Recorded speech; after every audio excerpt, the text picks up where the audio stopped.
Првата детска амбасада во светот Меѓаши ги застапува и заштитува правата на децата. Се залага за одговорно родителство и почит на детската личност.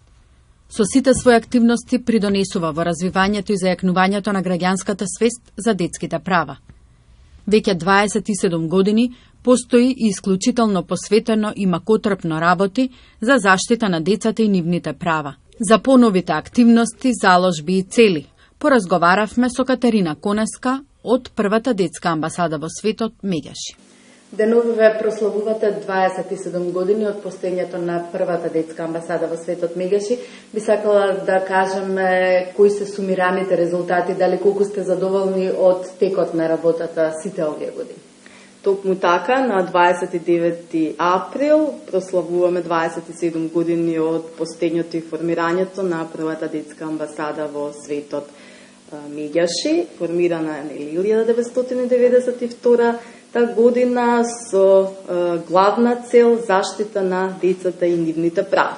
Ако направиме едно кратко резиме на оно што имаме работено изминатите години, можеме да кажеме дека како организација сме, можеби ќе звучи нескромно, меѓутоа сме задоволни од она кое што го имаме постигнато и секако секогаш постојат можности да се работи и понатаму на полето на заштита на децата и нивните права. Меѓутоа, оно што би го подвлекле се повеќе теми. Сме говореле за одговорното и позитивно родителство, сме говореле за борбата против злоупотреба на децата, сите форми на злоупотреба и насилство на децата, особено за нас било алармантно кога станува збор за деца кои што се жртви на сексуална злоупотреба, па од тука имаме лобирано и побарано да се направат измени законски за да се зголемат казните на сторителите на овие најгрозоморни дела, како понатаму да се работи со жртвите.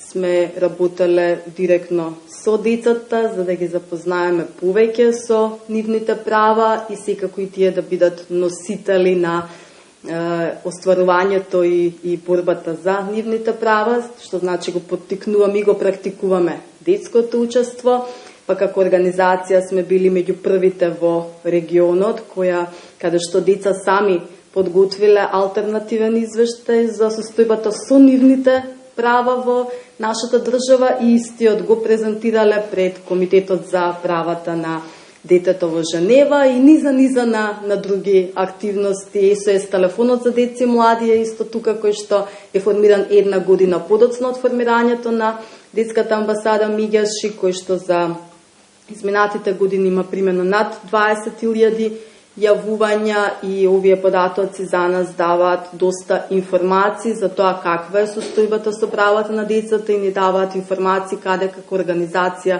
треба да се насочуваме во иднина да работиме. Годинава се навршуваат и 30 години од Конвенцијата за правата на детето. Би можеле и за ова да проговориме? Така, на 20 ноември 1989 година Генералното собрание на Обединетите нации ја има усвоено Конвенцијата за правата на детето. Ова е највисок меѓународен правен акт кој што ги дефинира правата на децата во целиот свет, каде што се наброени правото на живот, правото на здравје и здравствена заштита, правото на образование, правото на слободно мислење и изразување кај децата, правото на здружување, правото на детско учество и така натаму низа на други права. Оваа година е јубилејна година, 30 години од основањето на овој меѓународен правен акт, кој што и нашата држава го има подпишано и ратификувано, под тука има и обврска истиот да го почитува и применува директно во пракса. Светот ќе спроведува бројни активности за да се одбележи и уште еднаш да се подсети, да се повика за тоа колку се значајни и битни правата на децата, затоа што степенот на развој на една држава можеме слободно да кажеме дека најмногу се мери според тоа колку се почитуваат правата на децата во истата. Така, убаво кажано.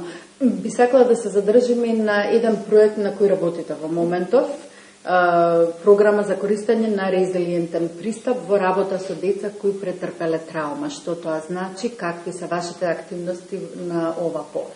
Така, Полниот назив на оваа програма е зајакнување на детските капацитети за надминување на за борба и превенција од насилство. Станува збор за една регионална програма во која што се вклучени 8 држави, меѓу кои и Македонија, кои што ги спроведуваме 5-годишна програма која што е посветена на повеќе нивоа. Се работи директно со неколку основни училишта, работиме со наставниците и со професионалните тимови во овие основни училишта во насока да можат полесно да препознаат кога едно дете е жртва на насилство, каде истото да го пријават, потоа како насилството да се превенира и секако за оние деца кои што веќе е утврдено дека се жртви на насилство, како сите заедно да им помогнеме, затоа што овој пристап кој што го споминавте оди во насока на тоа дека треба кај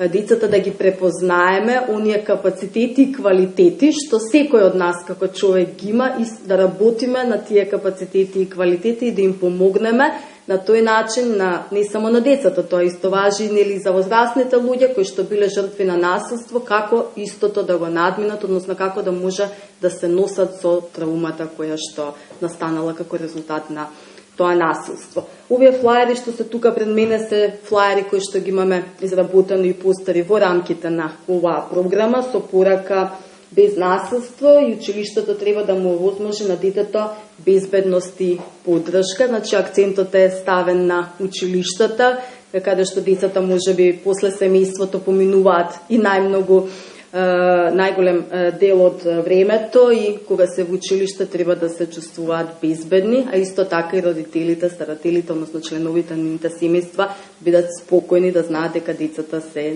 во сигурни раци и на сигурно место. Тоа е значи за порака за минатата година. Оваа година ќе имаме некоја друга порака која што ќе се осврне на друг аспект, меѓутоа нели кога ќе излеземе со таа кампања, повторно ќе ве информираме. Така, секако ова се пораки кои за секогаш важат, имаат длабоко значење и треба да допрат до секој. Така, толку така, значи има и спот исто така со истата порака во траење од 1 минута, кој што е достапен на YouTube каналот на Детската амбасада Меѓаши, каде што нели оние кои што се заинтересирани може и да го погледнат. И пораката е иста, значи која што се упатува дека треба да креираме безбедни училишта, меѓутоа е представена на еден многу поблизок начин, така што еве ги поканувам гледачите доколку сакаат и слободно да го погледнат.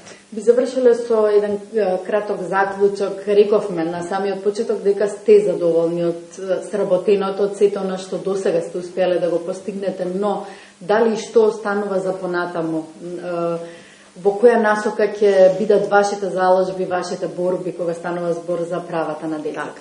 Кога сме на полето на правата на децата има уште многу да се работи, секогаш можеме и многу повеќе да направиме, она на кое што како организација поттикнуваме и настојуваме да работиме, секогаш да имаме една комуникација и соработка со сите надлежни фактори. Оваа година ќе го ставиме повеќе акцентот на поттикнувањето на одговорното и позитивното родителство, затоа што родителите се исто така многу значени во целиот процес на правилниот раст и развој и воспитување на децата и остварувањето на нивните права. Исто така ќе имаме булингот, односно меѓуврасничкото насилство, и исто така актуелна тема на која што ќе работиме оваа година, мировното образование, кое што го работиме години наназад, значи ќе работиме ова и следните неколку